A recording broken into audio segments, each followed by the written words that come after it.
ఒక తీగ జాతి ఉమ్, గింజలు 2 నాటుతాం ఇక్కడ చెట్టుకి. ఆహా, ప్రతి వెదురుకు నాటుతాం. ఇది వచ్చి ఎకో ఫ్రెండ్లీ డిజైన్. ఇది ఉమ్, ఉమ్, 5 అడుగులకి 6 అడుగులు డిస్టెన్స్ పెట్టుకుని వెదురు నాటిస్తాము. పైన కమ్మి కడతాము, ఉమ్, చుట్టూ మెష్ కడతాము. ఉమ్, దీంట్లో ఏమవుతుందంటే ఫార్మర్ కి చుట్టూ మెష్ ఉండడం వల్ల చాలా పురుగుల బెడ తగ్గుతుంది. ఉమ్.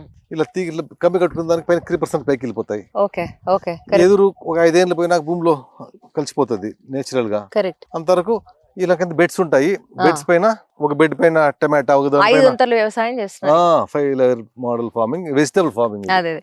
ఇవన్నీ ఎందుకు కట్ చేయలేదండి, వదిలేసారు ఇలాగే అదే అవి తీయాలండి, మన ఫాస్ట్ పెరిగాయి కదా. ఆహా, ఓకే ఓకే. ఇక్కడ చూడండి, వంగ వేసాము.